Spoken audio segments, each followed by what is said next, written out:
Hello students, आज हम करेंगे chapter 9 of mathematics class 10 and the name of the chapter is some applications of trigonometry and the exercise is 9.1। इससे पहले की videos में हमने 9.1 एक्सरसाइज के क्वेश्चन नंबर 1 से 5 तक को अच्छे ढंग से समझा था, उनको कंप्लीट किया था। और आज हम करेंगे क्वेश्चन नंबर 6। क्वेश्चन नंबर 6 को हम रीड करते हैं। The question is A 1.5 meter tall boy is standing at some distance from a 30 meter tall building। हमें दो चीजें गिवन है, एक है टॉल बॉय और एक है टॉल बिल्डिंग। जो बॉय है 1.5 मीटर है टॉल और जो बिल्डिंग है 30 मीटर टॉल है। और जो बॉय है वो स्टैंड कर रहा है सम डिस्टेंस, किससे? एक बिल्डिंग से जो कि 30 मीटर टॉल है, उससे सम डिस्टेंस पर वो बॉय खड़ा है। The angle of elevation from his eyes to the top of the building increases from 30 to 60 degree as he walks towards the building। वो बोल रहा है कि जो बॉय है वो जहां पे खड़ा है वह अपनी आई से क्या कर रहा है कि बिल्डिंग के टॉप की तरफ देख रहा है। और बिल्डिंग के टॉप से जो एंगल ऑफ एलिवेशन बन रहा है वो इंक्रीज हो रहा है कि जैसे कि बॉय वॉक करता है बिल्डिंग की तरफ। तो पहले एंगल बनता है 30 डिग्री और फिर बनता है 60 degree. Find the distance he walk towards a building. जैसे कि इस सम की स्टेटमेंट को थोड़ा समझना पड़ेगा, क्योंकि अगर हमें बोला जाए कि हमें बिल्डिंग से लेकर बॉय तक का डिस्टेंस फाइंड आउट करना है तो हम उसका पूरा डिस्टेंस फाइंड आउट करेंगे। एंगल्स की जो जहां पे वो एंगल दो बन रहे हैं उन साइड्स को भी, नीचे बेस को भी इंक्लूड करेंगे सारे को। लेकिन अगर यहाँ पे उसने बोला है कि जो एंगल ऑफ एलिवेशन बन रहा है उसकी आई से to the top of the building increases from 30 degree to 60 degree as he walks towards a building। जैसे कि वो बिल्डिंग की तरफ वॉक करता है। find the distance he walk toward the building, वही डिस्टेंस फाइंड करो जो कि वो बिल्डिंग की तरफ वॉक कर रहा है। मतलब कि जैसे वो एंगल बना रहा है उसका एंगल इंक्रीज कर रहा है 30 से 60, उतना ही वो आपको जो जितना उसने डिस्टेंस कवर किया है बिल्डिंग की तरफ जाने के लिए एंगल बनाने तक, उतना डिस्टेंस फाइंड आउट करना है। तो पहले हम इसकी फिगर को थोड़ा सा समझेंगे। ये है हमारे पास एक बिल्डिंग AQ जो कि है फुल 30 मीटर, और ये क्या है हमारे सामने? यहाँ पे एक टॉल बॉय है 1.5 मीटर जिसकी वो हाइट बताई गई है। टॉल है वो है DP या PD जो भी बोल सकते हो। 1.5 मीटर ये है और 30 मीटर ये है। और ये कह रहा है कि ये बॉय की आप एज्यूम करो कि बॉय यहाँ पे खड़ा है और यहाँ आई से वो उस A पॉइंट को देख रहा है, टॉप को देख रहा है। तो यहां से जो एंगल बन रहे हैं, क्योंकि वो वॉक कर रहा है इस पॉइंट से इस पॉइंट तक, यहां से लेकर यहां तक वो वॉक कर रहा है, तो वो एंगल बना रहा है 30 degree and 60 degree. Angle increase हो रहा है, पहले 30 बन रहा है फिर 60 बन रहा है। और जो डिस्टेंस फाइंड आउट करना वो भी उसने बोला कि walk toward the building. Building पर जो एंगल इंक्रीज कर रहा है 30 से 60, उतना ही वो डिस्टेंस कवर कर रहा है वहां तक, बिल्डिंग तक पहुंचने के लिए। पूरा उसने फुल नहीं बताया कि उसने B पॉइंट तक पहुंचना, उसने इतना बोला कि जो एंगल इंक्रीज कर रहा है वहां तक वॉक टुवर्ड बिल्डिंग, जहां से लेकर यहां तक का डिस्टेंस आपको फाइंड आउट करना है। उसके लिए हम क्या करेंगे? सबसे पहले तो जो हमें गिवन है वो सब लिखेंगे, फिर उसके बाद एक्स वाई लेट करेंगे, क्योंकि हमारे पास ट्राइंगल। एक बात और इसमें समझने की है कि अगर बॉय यहाँ पे खड़ा है तो ये हो गई ग्राउंड, बेस हो गया, ये नीचे वाला बेस हो गया जहां पर वो बिल्डिंग को अटैच किया गया है यहां तक। ये क्योंकि जो ग्राउंड में जो भी बिल्डिंग होगी, कोई भी चीज खड़ी होगी, तो एकदम से उसकी जो हाइट है उसने बताई है टोटल A से लेकर Q तक है। तो ये होगा नीचे वाला ग्राउंड लेवल, और ग्राउंड लेवल पर ही वो लड़का खड़ा है। तो यहां से उसकी D पॉइंट होगी, उसकी आंख जहां से वो देख रहा है। तो इसका मतलब है कि जो हमारी फिगर बनेगी वो यहां तक बनेगी, और इस फिगर को ही हम एज्यूम करेंगे, ठीक है? क्योंकि यहाँ पर नीचे तो कुछ नहीं है, ये बेस हम लेंगे और ये भी बेस लेंगे हम, और यहाँ पर बॉय खड़ा है और फिगर ये सारी ऊपर जो बनी हुई है उसको हम लेके सम को सॉल्व करेंगे। तो सबसे पहले लिखेंगे सोल्यूशन में, let DP is equal to 1.5 metre जो कि बॉय है, be the tall boy, and AQ is equal to 30 metre be a tall building. Let DCB be horizontal eye side. ये क्या है? DCB ये उसकी आई है, यहां से हॉरिजॉन्टल उसने लाइन ड्रॉ की है, जो आई साइड वो बोल रहा है, D से लेकर B तक। When Boy walks towards a building. Then the angle of elevation from his eyes to the top A of the building. क्या होता है, वो इंक्रीज करता है. कितना इंक्रीज करता है? From 30 degree to 60 degree at a point D and C respectively. D and C पर वो 30 से 60 डिग्री तक इंक्रीज करता है. Now AQ is equal to 30 metre. हमें देखिए पिक्चर में A से लेकर Q तक का डिस्टेंस कितना दिया है? 30 मीटर. तो हमने ऊपर वाली जो फिगर्स है, ट्राइंगल्स बन रही हैं फिगर में, उनको लेकर सम को सॉल्व करना है. तो हमें टोटल AQ नहीं चाहिए, हमें कितनी चाहिए? AB, क्योंकि इस ट्राइंगल में भी AB आएगी और फुल ट्राइंगल में भी AB आएगी जब दो एंगल्स लेंगे हम. तो सबसे पहले हम क्या करेंगे? AB को फाइंड आउट करेंगे. AB किसके बराबर आएगी? AQ minus BQ. और एक बात और कि जब ये 1.5 मीटर है, ये आप देख रहे हो कि ये फिगर कौन सी बन रही है? रेक्टेंगुलर शेप बन रही है. अगर ये 1.5 मीटर है तो ये कितनी होगी? ये भी 1.5 मीटर ही होगी. इसको हम यहाँ पे लिख लेंगे 1.5 मीटर. अब करेंगे इसको सॉल्व. सॉल्व करने के लिए सबसे पहले AB इज इक्वल टू आ जाएगा AQ minus BQ.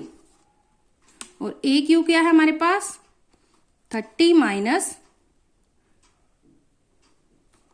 1.5 metre. 30 metre minus 1.5 metre. अब अगर आप इसको माइनस करोगे तो ये आपके सामने है, माइनस करेंगे, ये 10 होगा. 10 से 5 गए 5, यहाँ पे 9 बचेगा. 9 में से 1 जाएंगे तो 8, और यहाँ पर आ जाएगा, कितना आएगा यहाँ पर? 2, क्योंकि जो यहाँ से वो कैरी करेगा 1 को. तो ये आ गया हमारे पास 28.5 मीटर AB की वैल्यू. अब हमारे पास आ गई AB. हम लेंगे आप ट्राइंगल्स. सबसे पहले हम ट्राइंगल लेंगे इन right angle triangle ABC. In right angle triangle AB and C. ये देखिए AB and C. ABC triangle में जो चीज फाइंड आउट करनी है उसको ऊपर रखेंगे, जो चीज हमें गिवन है AB हमने फाइंड आउट कर लिया उसको नीचे रखेंगे और रेशियो बनाएंगे. ये आ जाएगा हमारे पास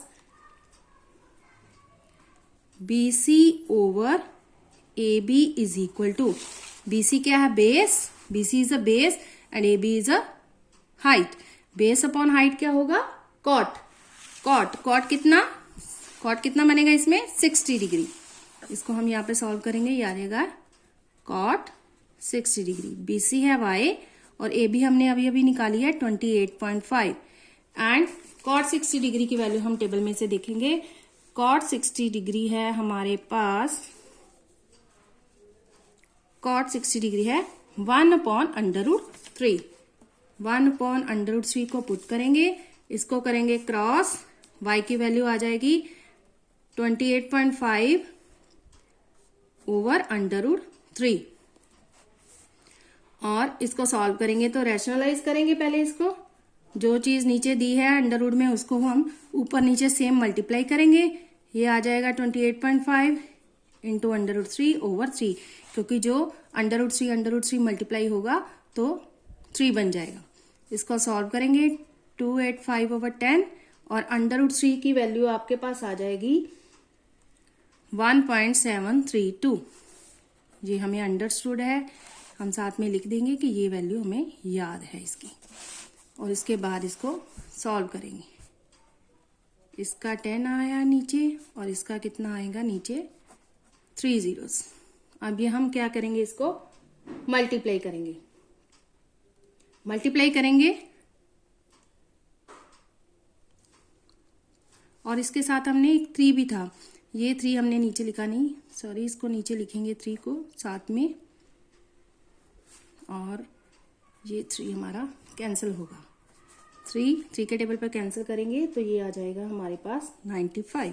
और 95 इंटू 1732 ओवर कितने जीरोस बन जाएंगे? 4 0. और ऊपर जब हम मल्टीप्लाई करेंगे तो ये बनेगा 164,540 अपॉन 10,000. 0 0 कैंसिल हो जाएगा तो हमारे पास आंसर आ जाएगा 164,540 ओवर 1000. और 3 डिजिट से पहले हम इसका डेसिमल को लगाएंगे तो ये बन जाएगा 16 पॉइंट समथिंग मीटर। ये हमारे पास आ गई वैल्यू y की, ठीक है, ये y की वैल्यू आ गई। अब हम क्या करेंगे, इसको सॉल्व करेंगे दूसरी ट्राइंगल को। ये ट्राइंगल लेंगे A D and B. A D B triangle में ये साइड हम ऊपर रखेंगे और ये साइड नीचे रखेंगे। In right angle triangle A B D, B D upon A B, ये हो गया B D upon A B. B D upon A B क्या हो गया, base upon height. Base upon height क्या आएगा हमारे पास, cot. Base upon height cot. Cot कितना आएगा अब, 30 डिग्री। ये आ गया 30 डिग्री। और बी डी की वैल्यू क्या है, x plus Y. x plus Y over A B कितनी है हमारे पास, 28.5। और कॉट √3 की वैल्यू होती है हमारे पास √3/1। इसको करेंगे हम solve. x plus Y is equal to 28.5 into √3। और y की वैल्यू हमें पता है, y की वैल्यू हमें पता है, तो हम y की वैल्यू क्या कर देंगे, इसमें पुट कर देंगे। तो पहले ऐसे करते हैं, हम इसको सॉल्व कर लेते हैं। और ये आ जाएगा हमारे पास 1732 अपॉन, अभी हमने किया था ना, इसकी वैल्यू पुट करेंगे। तो अब इसको सॉल्व करेंगे। 2 5 10 और 2 के साथ इसको कैंसिल करेंगे तो ये आ जाएगा 866। और लास्ट में इसको 5 के साथ कट करेंगे तो ये आ जाएगा 57। आपके पास आएगा 57 इंटू 866 अपॉन 1000। इसको सॉल्व करेंगे तो मल्टीप्लाई करने के बाद आएगा 49362 ओवर 1000। और 3 डिजिट से पहले अब हम लगाएंगे इसकी डिजिट को, डेसिमल को, तो ये आ जाएगा 49.362 मीटर। ये आ गया x plus Y. x plus वाई आ गया 49.36। और हमारे पास y की वैल्यू है, y की वैल्यू पुट करेंगे इसमें 16.45। और x की वैल्यू आ जाएगी 49.36 माइनस 16.45। x की वैल्यू आप माइनस करोगे तो आपके पास आ जाएगी सॉल्व करने के बाद 32.91 metre. This is the, last में हम लिख लेंगे distance he walked towards the building is equal to 32.91 meter. That is the answer. Students, हमने इस सम को, थोड़ा सा लेंथी है लेकिन थोड़ा सा आराम से करना है, इसकी स्टेटमेंट को अच्छे ढंग से समझना है, फिर ये सम सॉल्व होगा। और इस सम को करने में अगर कोई भी दिक्कत आती है, दोबारा से आप समझना चाहते हो, तो मैं एक अलग से वीडियो आपके लिए बनाऊंगी और मेरे को आप कमेंट बॉक्स में बताना। और मेरी वीडियोस अच्छी लगे तो उनको लाइक, शेयर एंड सब्सक्राइब मेरे चैनल को जरूर करना। Thank you so much.